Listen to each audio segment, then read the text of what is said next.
Hello everyone, welcome to my platform. আজকে 16ই April 2025 সাল। আজকে অফিসের বেশ কিছু কাজের জন্য এই ভিডিওটা আপলোড হতে একটু দেরি হলো। তো যাই হোক, আজকে বেশ কিছু ইম্পর্টেন্ট অ্যানালিসিস তোমাদের জন্য থাকবে কারেন্ট অ্যাফেয়ার্সের সাথে, তার বিহাইন্ডে যে ব্যাকগ্রাউন্ড ইনফরমেশন যেটা আমাদের পরীক্ষায় কাজে লাগতে পারে সেই বিষয়ে একটি আলোচনা থাকবে এবং হোপফুলি এই সেশনটা তোমাদের অন্যান্য সেশনের মতনই ফ্রুটফুল এবং এফেক্টিভ মনে হবে। তো দেরি না করে শুরু করা যাক আজকের হিন্দু এবং আনন্দবাজার নিউজ এবং editorial analysis. So stay twin with us. প্রথমত দেখো, আজকে আমরা স্ট্যাটিক সঙ্গে কারেন্ট ইভেন্টকে মার্চ করে পড়ব। প্রথমত আজকে তোমাদের front page of the Hindu news পেপারের এই জায়গাটা দেখো, retail inflation eases to 3.34%, lowest since 2019। এই জায়গা থেকে দাঁড়িয়ে দেখা যাচ্ছে 2019-এর পর থেকে আমাদের কান্ট্রিতে যে ইনফ্লেশন রেট ছিল, রিটেল ইনফ্লেশন মানে কি, আমরা যেটা একদম মার্কেটে কনজিউমার হিসাবে আমরা যে সমস্ত মার্কেট থেকে ধরো মাছ, চাল, ডাল, যেগুলো রিটেল মানে পাইকারি দরে যে জিনিসগুলো নয়, একদম সাধারণ মানুষ যে জিনিসটাকে কিনছে সেই জায়গাটাকে বলা হয় রিটেল প্রাইস। সেই রিটেল প্রাইসে কিন্তু ইনফ্লেশন অনেক কমে গেছে এবং 3.34%-এ এসে দাঁড়িয়েছে। সেই জায়গা থেকে দাঁড়িয়ে বলা হয়েছে it is one of the lowest since 2019। দেখো এখান থেকে যদি আমরা রিড করি, দেখো retail inflation is to a 5.5 year low 3.34% in March from the previous month 3.61%। অর্থাৎ দেখো আগের মান্থে 3.61% ছিল, সেখান থেকে ড্রাস্টিক্যালি রিডিউস হয়েছে 3.34%। এখান থেকে একটা কোয়েশ্চেন তোমাদের জন্য পড়তে হবে, এটা কোন ইনফ্লেশন? দিস ইজ রিটেল ইনফ্লেশন, যেটা published by which ministry of statistics and the program implementation. এই জায়গা থেকে দাঁড়িয়ে আমাদের জেনারেলি ইকোনমিক যে লেভেল অফ স্ট্যান্ডার্ডাইজেশন, সেখান থেকে দাঁড়িয়ে আমাদের কিন্তু যে ইনফ্লেশনের রেঞ্জ ইন আওয়ার কান্ট্রি সেটা হচ্ছে 4+-2। এটা ভেরি ইম্পর্টেন্ট।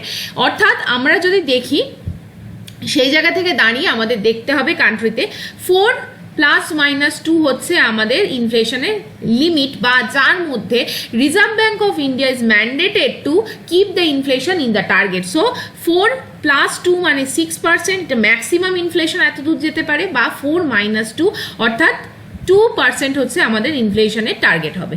এইটা হচ্ছে আমাদের ইনফ্লেশনের টার্গেট। সেই জায়গায় দাঁড়িয়ে 3.34% মানে আমরা অনেকটাই ইনফ্লেশনকে কাট করতে পেরেছি।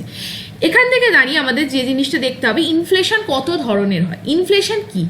Inflation represent the rate at which the cost of goods and services increases over a period of time। অর্থাৎ জিনিসপত্রের দাম, মুদ্রাস্ফীতি, সেই জায়গাটা টাকার দাম যেভাবে বাড়বে বা টাকার দাম যেভাবে কমবে সেটাকেই বলা হয় ইনফ্লেশন। মার্কেটে জেনারেলি 3 ধরনের ইনফ্লেশন দেখা যায়। One is demand pool inflation, second is cost push inflation, and the third is the built in inflation. Demand pool inflation কাকে বলে? দেখো, ডিম্যান্ড মানে কি, যদি কোনো একটা মার্কেটে কোনো একটা জিনিসের ডিম্যান্ড বেড়ে যায়, ধরো আমি সাপোজ বলছি, রিটেল ইনফ্লেশন দিয়ে বলছি, চায়ের দোকান, ঠিক আমরা জানি চায়ের দোকান বা টি স্টল যেগুলো থাকে আমরা বাজারে দেখতে পাই। ধরো এমন একটা জিনিস হলো, প্রচুর মানুষ সেই দোকানটা থেকে চা খেতে চাইছে, তার মানে মানুষের ওই চায়ের প্রতি ডিম্যান্ড বেড়ে গেছে। তার ফলে কিছুদিন পর দেখা যাবে ওই যে চা বিক্রেতা বা চা টি সেলার, তিনি কিন্তু কি করবেন, চায়ের দাম বাড়িয়ে দেবেন, ঠিক? তো সেইটাকে বলা হয় ডিম্যান্ড বাড়লে কিন্তু সেই জিনিসের প্রাইস বাড়ে এবং ইনফ্লেশন হাই হয়। সো দেখো, যখন ডিম্যান্ড বাড়বে তখন 100 টাকার জিনিস কিন্তু 150 টাকায় হয়ে যাবে। when the demand for goods and service exist the production capacity, তখন কিন্তু সেই জিনিসের ইনফ্লেশন বেড়ে যায়। অর্থাৎ সেই চায়ের দোকানের পার্টিকুলার একটা জায়গায়, ইভেন তোমরা আর একটা এক্সাম্পল দেখতে পারো, যে ডাক্তার, ধরো একটা জায়গায় এত পেশেন্ট হচ্ছে ডাক্তারের, একটা টাইমে ডাক্তারের কিন্তু ওই সার্টেন পেশেন্টকে দেখার ক্যাপাসিটি ফেল করে যাচ্ছে, তখন কি করছেন, টু রেগুলেট দ্য সিস্টেম, তিনি কিন্তু তার ফিস বাড়িয়ে দিচ্ছেন। This is the demand pool inflation. Hopefully you understand what is the demand pull inflation. Next, cost push inflation. দেখো এখানে বলা হচ্ছে কস্ট পুশ মানে কি, when the production cost increases, তখন প্রাইস কিন্তু বেড়ে যাচ্ছে। কীরকম? ধরো সাপোজ একজন যে জিনিসটা, ধরো রিটেল প্রাইসে আমি বলছি যে egg roll, it is a product, ঠিক? এগরোলের প্রাইস কখন বাড়তে পারে? যখন একজন বিক্রেতা এগরোলের প্রাইস কখন বাড়াবেন? যদি ধরা যায় এগরোল তৈরি করার যে প্রোডাকশন মেটেরিয়াল, যে র মেটেরিয়াল দিয়ে এগরোল তৈরি হয়, সাপোজ এগ, তারপরে কি ময়দা, ঠিক, বা অয়েল, এইগুলো দিয়ে, বা গ্যাসের দাম, ঠিক, সেই ফুয়েল প্রাইস যখন বাড়বে তখন সেই জায়গাটাকে কস্ট বা ইনপুট কস্টকে ব্যালেন্স আউট করার জন্য কিন্তু অটোমেটিক্যালি সেখানে কিন্তু আউটার প্রোডাক্টের দাম বেড়ে যাবে। সো এইটাও হচ্ছে, এই ডিমান্ডকে বলা হয় যখন প্রোডাকশন কস্ট বাড়ে তখনও কিন্তু প্রাইস হাইক হয়, এবং this is called the cost push inflation. আর একটা লাস্ট হচ্ছে বিল্ট ইন ইনফ্লেশন, সেটা হচ্ছে it is very common. Suppose তোমার স্যালারি আমি বললাম যে 7,000 টাকা, ঠিক, তোমার salary due to some reason বেড়ে গেল 10,000 টাকা। এবার তুমি তোমার কিছু ব্যক্তিগত চাওয়া পাওয়া ইচ্ছা শখ পূরণ থাকবে, এই যে 3,000 টাকা তোমার স্যালারি পার মান্থ বেড়ে গেল, তুমি সেটাকে সামহাও কিন্তু মার্কেটে কোনো একটা জিনিস কনজিউম করার জন্য খরচ করবে।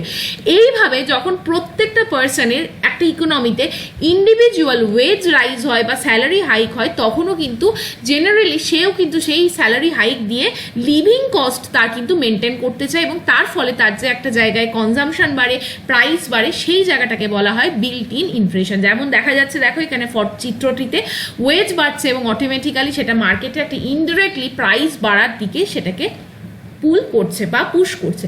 This is the main 3 types of inflation. Hopefully you understand this. এরপর আমরা যে জায়গাটা পড়বো সেটা হচ্ছে আমরা একটা ছবি পড়বো। This is the picture travelled water.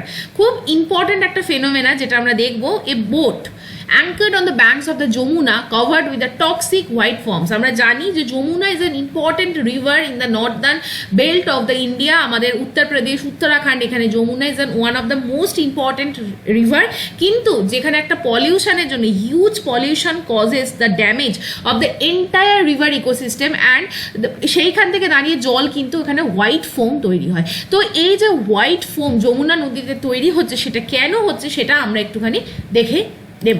প্রথমত এই যে যমুনা নদীর যে হোয়াইট ফোম, মানে সাদা পুরো ফোমের মতো একটা যে নদীর ওপরে জলের ওপর লেয়ার তৈরি হচ্ছে, সেটা কেন হচ্ছে? প্রথমত পলিউটেন্ট অ্যাকুমুলেশন। দ্য রিভার্স যে লিন ফ্লো, অর্থাৎ আস্তে আস্তে দেখা যাচ্ছে যত শীতকাল আসতে চাইবে তখন কিন্তু ওই যমুনা নদীতে জলের ফ্লো আস্তে আস্তে কমে যায়। সেই ফলে at that time reduces the natural dilution of the pollutants allowing them to concentrate. অর্থাৎ নদীতে যদি জল না থাকে সেই জায়গায় দাঁড়িয়ে দেখা যাচ্ছে প্রচুর ইন্ডাস্ট্রিয়াল যে অ্যাফ্লুয়েন্টগুলো নদীতে মিশছে তারা কিন্তু ডাইলুট হতে পারছে না, অর্থাৎ high concentration of the pollutant substances সেইটা কিন্তু ওই নদীতে জমতে জমতে জমতে জমতে হোয়াইট ফোম তৈরি হচ্ছে। নেক্সট মেন যে ডিটারজেন্টটা যমুনা নদীতে পাওয়া যাচ্ছে যমুনাতে, this is the phosphate detergent, and that is coming from the huge domestic and the industrial activity, এবং সেই যে কেমিক্যালের এক্সেসিভ বিল্ড আপের জন্য যমুনা নদীতে কিন্তু এই হোয়াইট ফোম তৈরি হয়। এছাড়া ইন্ডাস্ট্রিয়াল অ্যাফ্লুয়েন্টস, অন্যান্য অ্যাফ্লুয়েন্টসও আছে যেগুলো কিন্তু নদীতে মিশছে, এবং ব্যাকটেরিয়াল অ্যাক্টিভিটি সেই জায়গা থেকে দাঁড়িয়ে দেখা যাচ্ছে যে অ্যানারোবিক মানে যারা অবায়বীয়, যাদের কাজের জন্য, যাদের রেসপিরেশনের জন্য অক্সিজেন চাই না, এই ধরনের ব্যাকটেরিয়াকে বলা হয় অ্যানারোবিক ব্যাকটেরিয়া। তারা কিন্তু পলিউটেন্ট হিসেবে কাজ করছে এবং স্পেশালি এই নদীটার মধ্যে ফোম তৈরিতে সাহায্য করছে। So this is the main reason যেখানে টক্সিক এলিমেন্টের প্রেজেন্সের জন্য যমুনা নদীতে কিন্তু হিউজ পলিউশন দেখা যাচ্ছে। তো আমরা যদি যমুনা নদীর সোর্সটা দেখে নিই, যমুনা কি, তাহলে আমরা দেখব Yamuna is an important tributary of the Ganga river. এবং যমুনা কোথা থেকে তৈরি হয়েছে? যমুনা তৈরি হয়েছে যমুনেত্রী গ্লেশিয়ার থেকে, যেটা কিন্তু বন্দারপুঞ্জ পিক মুসৌরি রেঞ্জের কাছে লোয়ার হিমালয়ের একটি পার্ট, সেই জায়গা থেকে কিন্তু যমুনা নদী তৈরি হয়েছে, এবং এটা কিন্তু মেনলি উত্তর কাশী ডিস্ট্রিক্ট অফ দ্য উত্তরাখণ্ডে অবস্থিত। এরপর যমুনার যে বেসিন সেটা কোথায় গিয়ে মিশেছে? বর্তমানে আমাদের যে কুম্ভ মেলা হয়েছিল সেই জায়গায় প্রয়াগরাজ উত্তরপ্রদেশে এটি গঙ্গার সাথে মিশেছে, এবং সেই জায়গা থেকে দাঁড়িয়ে উত্তরাখণ্ড, হরিয়ানা, দিল্লি ক্রস করেছে। Total length of the Yamuna river is 1376 kilometre. Important dams built on the Jamuna rivers are Wbcs dam, very very important, many times asked in the many competitive examinations, situated in the Uttarakhand state. এছাড়া আর একটা important barrage যেটা হরিয়ানার স্টেটে যমুনার ওপর তৈরি করা হয়েছে, যাকে বলা হয় তাজেওয়ালা ব্যারেজ ড্যাম। আর একটা ইম্পর্টেন্ট ট্রিবিউটারি হচ্ছে চম্বল, সিন্ধ, বেতুয়া, কেন। আমরা যদি টোটাল যমুনার যে ফ্লোটা দেখি, this is the Yamunotri glacier, Bandarpunch পিকের কাছ থেকে যমুনা তৈরি হয়েছে এবং নিউ দিল্লি পেরিয়ে, আগ্রা পেরিয়ে এটি কিন্তু এলাহাবাদের কাছে, প্রয়াগরাজের কাছে এসে গঙ্গার সাথে মিশেছে। এরপর মধ্যপ্রদেশ থেকে প্রচুর নদী বা আমাদের যে আমাদের যে বুন্দেলখণ্ড বাঘেলখণ্ড প্ল্যাটু, সেই জায়গা থেকে কিন্তু মেবারের কাছ থেকে প্রচুর নদী এসে কিন্তু অ্যাজ এ ট্রিবিউটারি যমুনাকে জয়েন করেছে। প্রথম হচ্ছে চম্বল, তারপরে সিন্ধ, তারপরে বেতোয়া এবং তারপরে most important tributary is the কেন।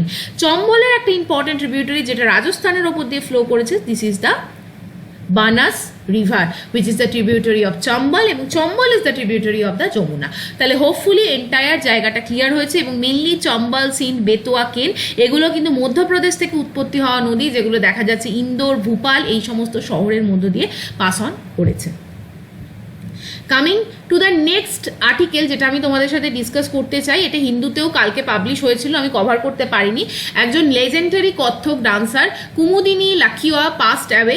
এটা উনি মারা যাওয়ার পর আমাদের দেশের প্রাইম মিনিস্টার নরেন্দ্র মোদী কিন্তু সেখানে ট্রিবিউট তাকে দিয়েছেন, এবং তার যে কত্থক ডান্স, ইন্ডিয়ান ক্লাসিক্যাল ডান্সের ওপর তার যে কন্ট্রিবিউশন, সেটাকে আমরা স্মরণ করছি। তাহলে তোমরা জেনে রেখো, কত্থক লেজেন্ড কুমুদিনী লাখিয়া মারা গেছেন এবং তিনি কিন্তু কত্থক রিনাউন্ড কত্থক ডান্সার ছিলেন। So with this note, coming to the next portion, যেটা হচ্ছে আমি ফ্রন্ট পেজটা অলমোস্ট অ্যানালিসিস করে দিলাম। এখান থেকে দেখো আমাদের যে জায়গাটা পড়তে হবে, আমরা অলরেডি একদিন বলেছিলাম, তোমরা জেনে থাকবে, উত্তরপ্রদেশে একটা রেপ কেস হয়েছে এবং গ্যাং রেপ কেস হয়েছে, যেখান থেকে দাঁড়িয়ে এলাহাবাদ হাইকোর্ট কিন্তু রিমার্কস করেছিল যে ওই যে ব্যক্তি বা ওই যে মহিলাটির গ্যাং রেপ হয়েছে, শি হারসেলফ অ্যাকচুয়ালি এই ইনসিডেন্টটাকে ইনভাইট করেছেন, এই ধরনের একটা রিমার্কস দিয়েছিলেন। তার উপর দাঁড়িয়ে সুপ্রিম কোর্ট বলেছেন যে এখানে এটি is a very insensitive remark. Next আর একটা জায়গায় যে আইএমডি আমাদের জানি, আমাদের মেট্রোলজিক্যাল ডিপার্টমেন্ট, আমাদের যে আবহাওয়া দপ্তর, ইন্ডিয়ান মেট্রোলজিক্যাল ডিপার্টমেন্ট, তারা কিন্তু ফোরকাস্ট করেছেন above normal monsoon. It is common, একটা আমাদের পরীক্ষার রেসপেক্টে পড়ার দরকার নেই। Coming to the editorial page, আমি যে জায়গাটা আজকে অ্যানালিসিস করবো, দেখো, a proclamation of democracy in the legislative process.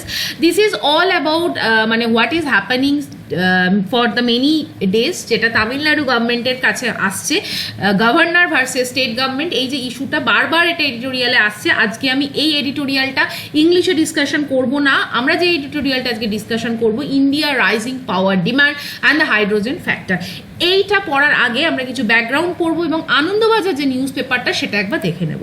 So this is the Anandabazar news paper. আজকে দেখো, বাংলাতেও কিন্তু এই গভর্নরের যে প্রবলেমটা তামিলনাড়ুতে হচ্ছে, সেই জায়গায় দাঁড়িয়ে উচ্চ আদালত অর্থাৎ সুপ্রিম কোর্টের যে রায়, সেই জায়গা থেকে একটি এডিটোরিয়াল বেরিয়েছে। আমরা খুব র্যাপিড এটা একটা পড়ে নেব। দেখো, তামিলনাড়ুর যে রাজ্যপালের এখতিয়ার বিষয় ভারতীয় সর্বোচ্চ আদালত যে রায়টি দিয়েছে, তা কিন্তু স্পষ্ট করে দিয়েছে যে রাজ্যপালের কি ভূমিকা হওয়া উচিত। এখানে দাঁড়িয়ে বলা হয়েছে, যুক্তরাষ্ট্রীয় গণতন্ত্রের রাজ্যপাল কেবলই কেন্দ্রীয় সরকারে সংবিধান সম্মত প্রতিনিধি বা সংবিধান মোতাবেক তার ভূমিকা অতি সীমিত, ক্ষমতা অতি সামান্য। অর্থাৎ রাজ্যপাল চাইলে সব কিছু করতে পারে না। রাজ্যপালের কিন্তু একমাত্র কাজ সেন্ট্রাল এবং স্টেটের মধ্যে একটা সুস্থ সম্পর্ককে ব্যালেন্স আউট করা, যেটা সংবিধান দ্বারা তাকে দেয়া হয়েছে।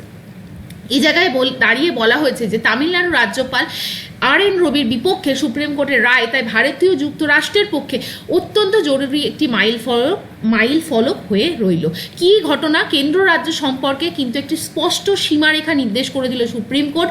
সে রাজ্যে বিধানসভায় পাশ হওয়া 10টি বিল রাজ্যপাল স্বাক্ষর না করে কিন্তু দিনের পর দিন আটকে রেখেছিলেন। সাম্প্রতিক রায় বেরোনোর পর তামিলনাড়ু বিধানসভা থেকে সেই বিলগুলোকে আইন হিসাবে বলবৎ করা হয়েছে এবং রাজ্যপালের সই ছাড়াই তাকে আইন হিসাবে ঘোষণা করা হয়েছে। এই ধরনের ঘোষণা সংবিধানের প্রায় সূচনার 75তম বর্ষের পর একটি ঐতিহাসিক মাইল ফলক। এরপর বলা হয়েছে, যে জায়গাটায় বিধানসভায় বিলের ক্ষেত্রে রাজ্যপালের ভূমিকা আর লোকসভার বিলের ক্ষেত্রে কিন্তু রাষ্ট্রপতি বা প্রেসিডেন্টের ভূমিকা যে জায়গাটা সুপ্রিম কোর্টের মহামান্য বিচারপতির বেঞ্চ মনে করিয়ে দিয়েছেন এদেশে শৈশবকালেও কিন্তু অনুরূপ ঘটনা ঘটেছিল। ভেরি ইম্পর্টেন্ট এই জায়গাটা দেখো, 1951-এ তখন তদানন্দিন যে আমাদের the then prime minister of India ছিলেন জওহরলাল নেহেরু, তার নেতৃত্বে কিন্তু হিন্দু কোড বিল কিন্তু পার্লামেন্টে উত্থাপন করা হয়েছিল। সেই নিয়ে তীব্র মতবিরোধ সংঘর্ষ আসে। রক্ষণশীল যারা সাংসদরা তারা কিন্তু যথারীতি বিলটাকে পাস করতে দিতে চাইছিলেন না, আটকাতে চাইছিলেন। এমতো অবস্থায় রাষ্ট্রপতি ছিলেন তখনকার দিনে রাজেন্দ্র প্রসাদ, তিনি কিন্তু বলেছিলেন বিলটিকে স্বাক্ষর না করার সিদ্ধান্ত নেন। এই জায়গায় দাঁড়িয়ে তদানন্দি যে অ্যাটর্নি জেনারেল ছিলেন সেতালবাদ, তিনি কিন্তু স্মরণ করিয়ে দেন রাষ্ট্রপতির ভূমিকা এক্ষেত্রে ব্রিটিশ রাজা বা রানীর মতো আক্ষরিকভাবেই নিহাত প্রতীকী, অর্থাৎ জনসাধারণের দ্বারা নির্বাচিত যে প্রতিনিধি সভা অর্থাৎ লোকসভা বা আমাদের যে বিধানসভা, সেইখানে যদি কোনো একটি বিল সর্বসম্মতিক্রমে পাস হয় তাহলে কিন্তু এটা খুব প্রোটোকল ওয়াইজ গভর্নর বা প্রেসিডেন্টকে সেই বিলে সাইন করা উচিত। এখানে রাজ্যের ক্ষেত্রে বিষয়টি আরও স্পষ্ট, কেননা রাজ্য ও কেন্দ্রের মধ্যে ক্ষমতার ভারসাম্য রাখার কারণে যুক্তরাষ্ট্রের আদর্শটি সংবিধানে উন্নীত হয়েছে। এরপর মহামান্য বিচারপতি মনে করিয়ে দিয়েছিলেন যে কেবল স্বাক্ষর দানটুকুই নয়, নির্দিষ্ট সময়ের মধ্যে স্বাক্ষর দান করা হবে, যেরকম 1 থেকে 3 মাসের মধ্যে সেই বিলে কিন্তু গভর্নরকে অ্যাসেন্ট দিতে হবে, এরকমই সুপ্রিম কোর্ট জানিয়েছে। এবং রাজ্যের পাশ করা বিলের ক্ষেত্রে যদি রাজ্যপাল এবং রাষ্ট্রপতির মত না থাকে তাহলে আদালতের শরণাপন্ন হতে হবে, কিন্তু অনির্দিষ্টকালের জন্য বিল ফেলে রাখা যাবে না। এখানে এটাই বলা হয়েছে আর্টিকেল 143 অ্যাডভাইসারি জুরিসডিকশন আছে, প্রেসিডেন্ট কিন্তু চাইলেই সুপ্রিম কোর্টের কাছে কিন্তু তার মতামত জানতে চাইতে পারে, এবং রাজ্যপাল বা রাষ্ট্রপতি যেখানে বুঝতে পারছে না হোয়াট ক্যান বি ডান, সেই জায়গায় দাঁড়িয়ে they should seek the help of the supreme court under article 143।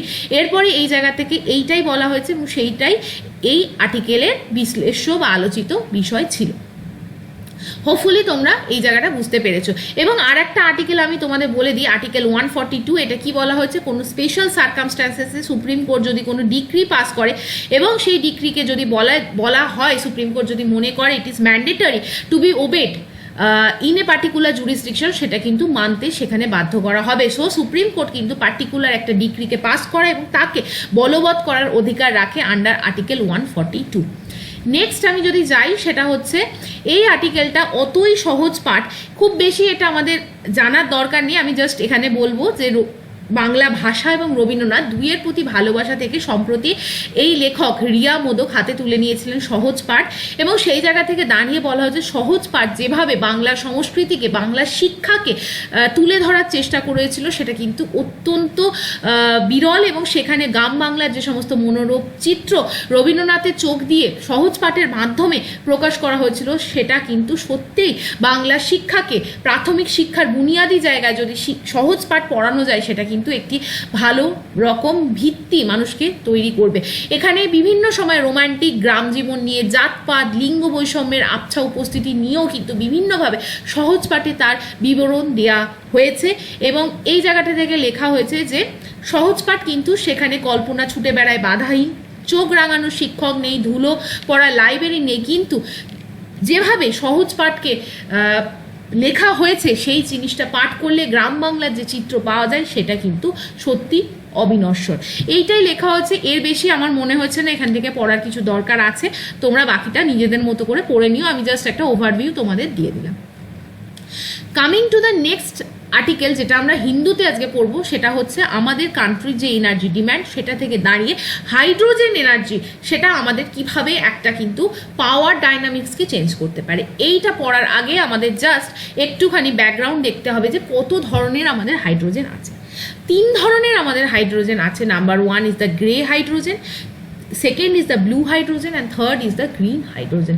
Grey hydrogen কি? গ্রে হাইড্রোজেন হচ্ছে আমরা বিভিন্ন ধরনের যে ন্যাচারাল গ্যাস, ঠিক ধরো আমরা কোল, ঠিক CH4, মিথেন, এগুলো যে বার্ন করি এবং এর মধ্যে যে হাইড্রোজেনগুলো থাকে সেগুলো কিন্তু ন্যাচারালি সেই যে ন্যাচারাল গ্যাস যখন স্প্লিট হয় সেটা কিন্তু হাইড্রোজেন এবং কার্বন ডাই অক্সাইডে ভেঙে যায়। সাপোজ CH4 যদি আমরা CH4কে বার্ন করি তাহলে এই কার্বন কিন্তু বাতাসের অক্সিজেনের সাথে মিশে CO2 তৈরি করে এবং যে হাইড্রোকার্বন থেকে আমরা H2 পাই সেটা কিন্তু একটা গ্রে হাইড্রোজেন বলে পরিচিত হয়। কেন গ্রে হাইড্রোজেন? কারণ এই হাইড্রোজেন তৈরি করতে গেলে বাতাসে কিন্তু CO2 এমিটেড হচ্ছে। সো দিস ইজ হার্মফুল, কারণ এই হাইড্রোজেন তৈরি করতে গেলে আমরা কিন্তু গ্লোবাল ওয়ার্মিংকে কিন্তু সাপোর্ট করছি বা গ্লোবাল ওয়ার্মিং আমরা বাড়িয়ে ফেলছি, কারণ আমরা অন দি আদার হ্যান্ড CO2কেও কিন্তু বাতাসে এমিট করছি। ব্লু হাইড্রোজেন কি? ব্লু হাইড্রোজেন হচ্ছে যদি আমরা এই CO2কে কোনোভাবে ক্যাপচার করে রাখতে পারি, লাইক রক, সি, এই ধরনের জায়গায় যদি আমরা এই CO2কে কার্বন সিকুয়েস্ট্রেশন করতে পারি এবং H2কে কালেক্ট করতে পারি, then that can be termed as blue hydrogen. So split of natural gas hydrocarbon যদি ভেঙে হাইড্রোজেন এবং CO2 তৈরি করে, কিন্তু CO2কে আমরা রিস্টোর করতে পারি বা রিইউজ করতে পারি, সেই জায়গা থেকে দাঁড়িয়ে CO2কে যদি আমরা ডিরেক্টলি অ্যালাউ না করি to be emitted into the air or atmosphere and to add the global warming, then that kind of hydrogen is called as blue hydrogen. Hopefully it is clear to you. Now second is the third is the green hydrogen. Green hydrogen is actually collected just by making the hydrolysis of the water. ওয়াটারের যে ইলেকট্রোলিসিস হয়, ইলেকট্রোলিসিসের ফলে আমরা কি তৈরি হয়? H2 আর O2। O2কে যদি আমরা অক্সিজেনে অ্যালাউ করি, ছেড়ে দেয়া, then it will not cause any environmental damage, আর H2কে আমরা কালেক্ট করি। সো দেখো H2Oর হাইড্রোলিসিস ইজ ভেরি সিগনিফিকেন্ট, কারণ এক তো আমরা বাই প্রোডাক্ট হিসেবে অক্সিজেন পাচ্ছি হুইচ ইজ গুড, এবং কোনো CO2 এমিশন হচ্ছে না। তাহলে split water into hydrogen by electrolysis powered by water and wind. এই জায়গা থেকে দাঁড়িয়ে তাহলে আমাদের তিন ধরনের হাইড্রোজেন হলো, একটা হচ্ছে গ্রে হাইড্রোজেন যেটা আমাদের ইন্ডিয়াতে বাল্কলি প্রডিউস হয়, বিভিন্ন ধরনের hydrocarbon, fossil fuel, natural gas থেকে আমরা যে হাইড্রোজেন পাই তার বাই প্রোডাক্ট হিসাবে কিন্তু CO2 পাই। কিন্তু এই CO2কে যদি আমরা স্টোর করতে পারি, ক্যাপচার করতে পারি, তখনই এই গ্রে হাইড্রোজেন কনভার্ট হয়ে যায় ব্লু হাইড্রোজেনে, এবং গ্রিন হাইড্রোজেন কিন্তু রিনিউয়েবল এনার্জি অর্থাৎ সোলার, উইন্ড এনার্জিকে ইউজ করে ওয়াটারের হাইড্রোলিসিস করার ফলে আমরা কিন্তু পাই, এবং হাইড্রোলিসিস করার ফলে হাইড্রোজেনের বাই প্রোডাক্ট হিসাবে পাই oxygen which is also not harmful, এবং এখানে ওয়াটার এবং ওয়াটার ভেপার পাই। This is the green hydrogen.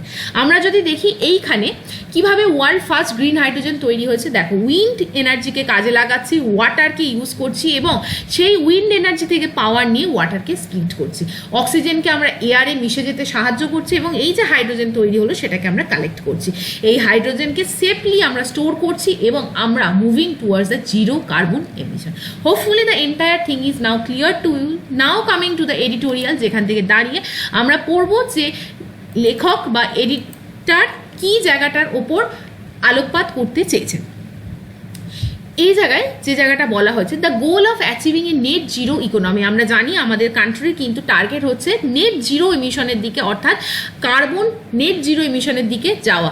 সেটাকে কিন্তু can be realised only by massive electrification of end uses of energy, অর্থাৎ একটা এনার্জি যখন তৈরি হচ্ছে তার যে বাই প্রোডাক্ট সেইগুলোকেও ম্যাসিভলি ইউজ করা, এবং সেই জায়গা থেকে দাঁড়িয়ে যাতে আমাদের এনভায়রনমেন্টে CO2 এমিশন কমে যেতে পারে সেই জায়গায় আলোকপাত বা ফোকাস করতে হবে। Beside their use in generating electricity, fossil fuels are use to provide heat and molecules for industrial process. আমরা কিন্তু এখনও হিউজলি ফসিল ফুয়েলসের ওপর রিলায়েন্ট, এবং the use of fossil fuels providing heat is ubiquitous. Ubiquitous মানে কিন্তু সর্বজনবিদ্ধ যে আমরা এনার্জি বা হিট প্রোডাকশনের জন্য ফসিল ফুয়েলকে ইউজ করব। সেই জায়গা থেকে দাঁড়িয়ে বলা হচ্ছে the use of hydrogen from natural gas to make ammonia which is a feed stock for the fertiliser industry. আমরা যে হাইড্রোজেন তৈরি হয় বিভিন্ন জায়গা থেকে সেগুলোকে অ্যামোনিয়া তৈরি করতে ইউজ করি, যেটা কিন্তু জেনারেলি ফার্টিলাইজার ইন্ডাস্ট্রিতে ইউজ হয়। কিন্তু সেই জায়গা থেকে দাঁড়িয়ে thus a net zero economy would mean electrification of end uses and the use of hydrogen for many industrial process. এই হাইড্রোজেনকে আমাদের মোর অ্যান্ড মোর বিভিন্ন কাজে ইন্ডাস্ট্রিয়াল প্রসেসে ইউজ করতে হবে as a source of energy. না power demand and nuclear power plant বলা হয়েছে। দেখো বিভিন্ন ফোরকাস্ট কারা করেছে, made by several academics including writer and his colleagues predict a steep increase in the electricity demand to meet the goal of economy wide net zero emission for a developed India. বলা হয়েছে developed ইন্ডিয়াতে কিন্তু net যে electricity demand আছে সেটা fulfil করার জন্য nuclear এনার্জির কিন্তু দরকার পড়বে। এইখান থেকে বলা হয়েছে solar, wind and the hydro can provide all the electricity that India needs and nuclear has to B the part of energy mixed in it. অর্থাৎ আমাদের ইন্ডিয়ার যে electricity needs that can B fulfilled that cannot be fulfilled by only using solar, wind এবং hydro. সেই energy fulfil করার জন্য অবশ্যই কিন্তু নিউক্লিয়ার এনার্জিকে ইউজ করতে হবে। কনসিডারিং দিস বলা হয়েছে government of India has set an aspirational target to reach 100 gigawatt of installed capacity based on nuclear power by 2047. So 2047 এর মধ্যে কিন্তু 100 gigawatt installed capacity of the nuclear power plant তৈরি করার proposal government of India দিয়েছে। আমাদের ইন্ডিয়াতে nuclear power plant কে regulate করে? NPCIL অর্থাৎ nuclear power corporation of India limited. তারা কিন্তু অ্যানাউন্স করেছে কি 700 মেগাওয়াটের pressurised heavy water reactor establish করা হবে। অলরেডি 2 ইউনিটস আর ওয়ার্কিং, যেটা কাকরাপাড় গুজরাটে অবস্থিত এবং আর একটা রাজস্থানে সিঙ্ক্রোনাইজড করা হচ্ছে 2025 মার্চের মধ্যে। এই জায়গায় দাঁড়িয়ে দুটো আরও বলা হচ্ছে নিউক্লিয়ার হেভি ওয়াটার রিঅ্যাক্টর কিন্তু হরিয়ানাতে ইনস্টল হবে। এই NPCIL announce the construction of a fleet of 10 reactor এবং অ্যাডিশনাল 10 ইউনিট স্ট্যাবলিশ হওয়ার কথা already announced by the director and the chairman of the NPCIL। Coming to the next thing, এই জায়গায় বলা হয়েছে কিন্তু NPCIL কিন্তু বোঝা যাচ্ছে বিভিন্নভাবে যে ভারত স্মল রিঅ্যাক্টর বলে বিভিন্ন ধরনের 220 মেগাওয়াটের যে হেভি ওয়াটার রিঅ্যাক্টর তৈরির প্রপোজাল কিন্তু অলরেডি দিয়েছে নাও। এবং আমাদের যে ইন্ডিয়ান ইন্ডাস্ট্রি আছে is capable of manufacturing all equipments and components of the PHW আর অর্থাৎ এই যে হেভি ওয়াটার রিঅ্যাক্টরগুলো তৈরি করার যে মেশিন ইনস্ট্রুমেন্ট, এটা কিন্তু আমাদের ইন্ডিয়ান ইন্ডাস্ট্রি তৈরি করতে পারবে। Now low carbon sources and solution, কি বলা হয়েছে? লো কার্বনের দিকে আমরা কিভাবে যাব? Therefore in the years ahead, সামনে যে বছরগুলো আসছে সেখানে দাঁড়িয়ে the share of electricity provided by low carbon sources that is hydro, nuclear, solar and wind will increase. অর্থাৎ লো কার্বন সোর্স যেরকম hydro electricity, nuclear electricity, solar electricity, wind electricity এগুলো বাড়বে এবং solar and wind are intermittent sources, অর্থাৎ এগুলো আমরা জানি renewable energy এবং এর সোর্স কিন্তু কোনোদিনই শেষ হবে না। আর nuclear is the best operated as the base load, অর্থাৎ নিউক্লিয়ারকে কাপেল আপ করা যদি আমরা যেতে পারে তাহলে আমাদের কিন্তু খুব ইজিলি আমরা লো কার্বন এমিশনের কাছে যেতে পারবো। অলরেডি আমাদের কান্ট্রিতে অ্যাট প্রেজেন্ট কিন্তু সাপ্লাই বা ডিম্যান্ডকে সাহায্য করার জন্য আমরা সোলার আওয়ার্সে অর্থাৎ যখন সূর্য থাকে তখন জেনারেলি আমরা কিন্তু কোল ফায়ার পাওয়ার প্ল্যান্টসকে ইউজ করছি। এখনও কিন্তু coal based power plant operated আছে। সেই জায়গায় দাঁড়িয়ে বলা হচ্ছে flexing coal fire plant and letting solar and wind continue to operate lower carbon emissions from electricity generation. এখান থেকে দাঁড়িয়ে কিন্তু এই যে কোল বেসড পাওয়ার প্ল্যান্টকে আস্তে আস্তে গ্র্যাজুয়ালি রিডিউস করতে হবে এবং possibility of flexing nuclear power plants have been made, অর্থাৎ আমাদের এক্সপ্লোর করতে হবে কিভাবে আমরা আস্তে আস্তে নিউক্লিয়ার পাওয়ার প্ল্যান্টসগুলোকে কোল পাওয়ার প্ল্যান্টসের জায়গায় ইনভেস্ট করতে পারি। কামিং টু দ্য নেক্সট জায়গা যেখানে বলা হয়েছে এই জায়গায় দাঁড়িয়ে কিন্তু আমাদের একটা নিউ অ্যাপ্রোচকে আমরা কনসিডার করতে পারি, যেখান থেকে দাঁড়িয়ে electricity storage is an issue for the large scale integration of solar and wind. This approach provides a win win solution. কোনটা? যদি আমরা কিন্তু গ্রিন এনার্জিকে হাইড্রোলিসিস এবং ইলেকট্রোলিসিসের মাধ্যমে গ্রিন এনার্জিকে কিন্তু আমাদের সিস্টেমে আনি। এরপর দেখো এই জায়গাটা এটাই বলা হচ্ছে producing hydrogen by electrolysers when there is surplus electricity in the system is a solution based on the mature technology. অর্থাৎ এইভাবে লেখক কিন্তু বলছে নিউক্লিয়ার এনার্জির অল্টারনেটিভ হিসাবেও কিন্তু আমরা কোলের অল্টারনেটিভ হিসাবে, নিউক্লিয়ার অল্টারনেটিভ হিসাবে যেটা বেস্ট উইন উইন সলিউশন সেটা কিন্তু হচ্ছে আমাদের গ্রিন এনার্জি বা গ্রিন হাইড্রোজেন। ইলেকট্রোলাইজার্স আর লো কস্ট ইকুইপমেন্টস, অর্থাৎ ইলেকট্রোলিসিস করার জন্য যে কস্ট সেটা খুব কম এবং can be operated at different power levels. তারপর বলা হচ্ছে the scheme proposed for hydrogen production using surplus electricity in the system is not for the reconversion of hydrogen to electricity but for its use in the industry। অর্থাৎ বিভিন্ন সময় যে হাইড্রোজেনগুলো তৈরি হচ্ছে fossil ফুয়েলের ফলে নিউক্লিয়ার রিঅ্যাক্টারে যে হাইড্রোজেন তৈরি হচ্ছে সেগুলোকে কিন্তু আমাদের স্টোর করতে হবে এবং সেগুলোকে কিন্তু আমরা যদি ইউজ করতে পারি মাল্টিপল ইন্ডাস্ট্রিতে that can do a win-win solution. Government কিন্তু define করেছে hydrogen produced by the electrolyzers using electricity from solar and wind as green and has provided incentives. অর্থাৎ বলা হচ্ছে সোলার এবং উইন্ড এনার্জি ইউজ করে ইলেকট্রিসিটির বা জলের ইলেকট্রোলাইসিসের মাধ্যমে যে হাইড্রোজেন তৈরি হচ্ছে সেই হাইড্রোজেন হচ্ছে অবভিয়াসলি আমাদের গ্রিন হাইড্রোজেন, কারণ সেখান থেকে CO2 এমিশন কিন্তু হচ্ছে 2 কেজি CO2 পার কেজি হাইড্রোজেন। অর্থাৎ 1 কেজি হাইড্রোজেন তৈরি করতে গেলে 2 কেজি CO2 অ্যাভারেজ এমিশন হয়, যেখান থেকে দাঁড়িয়ে এটাকে কিন্তু যে স্ট্যান্ডার্ড আমরা যদি গভর্নমেন্ট প্রোটোকল দেখি which is regarded as green hydrogen. এই হচ্ছে পুরো জায়গাটা। এবং নিড ফর দ্য সিনার্জি বলা হচ্ছে at present electricity storage and hydrogen production are consider distinct activities. এখনও সেটাকে কিন্তু ফুল ফ্লেজেড আমরা ভাবতে পারছি না।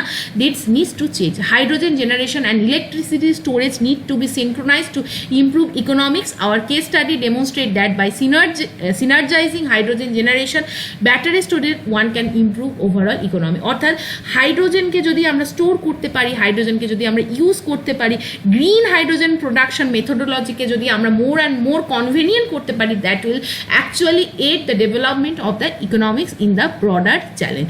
এখানে আমরা দুটো পলিসিকে রেকমেন্ড করা হচ্ছে পলিসি চেঞ্জের জন্য: changing the taxonomy by replacing green hydrogen with low carbon hydrogen and synergising electricity storage এবং হাইড্রোজেন প্রোডাকশন। অর্থাৎ এখানে বিভিন্নভাবে বলা হয়েছে hydrogen production, electricity storage, green hydrogen জেনারেশনের ওপর পলিসি আনতে হবে। এই ছিল পুরো জায়গাটা। Hopefully it is very much clear to all of you. I have tried my best to make you understand যে কি গ্রিন হাইড্রোজেন বা কি যমুনা রিভারের ফ্লোথ বা তার কি ব্যাকগ্রাউন্ড আছে। Hopefully you like the sessions এবং লাইক করো, শেয়ার করো, অবশ্যই আমাকে কমেন্ট করে জানিও কেমন লাগছে। আমি জানি যে হয়তো টাইমটা কিছু সময় মিসম্যাচ হচ্ছে, আমার পক্ষে আপলোড করা সম্ভব হয় না যেদিন অফিসের প্রেশার থাকে বা আমার অন্য কাজ থাকে সকালের দিকে, পুরো জিনিসটাকে পড়ে আমার আপলোড করা সম্ভব হয় না। দ্যাটস ওয়াই আমি বিকালে আপলোড করে দিই। সাবস্ক্রাইব করো to my channel, Telegram join করো টু গেট দ্য লিঙ্ক। আর পিডিএফগুলো হিন্দুর পিডিএফ নিজের মতো করে যদি পড়তে চাও তাহলেও কিন্তু টেলিগ্রাম চ্যানেলটা জয়েন করে নিও। তোমাদের যদি কোনো কোয়ারিজ থাকে আমাকে মেল আইডিতে জানাতে পারো এবং আমার সাথে কন্ট্যাক্ট করতে চাইলেও আমাকে মেল করো। With this note I am ending this video. তো হোপফুলি তোমাদের ভালো লেগেছে, কেমন লাগেছে অবশ্যই জানিও এবং তোমাদের কমেন্টস পেলে আমার খুব ভালো লাগে। Thank you for watching.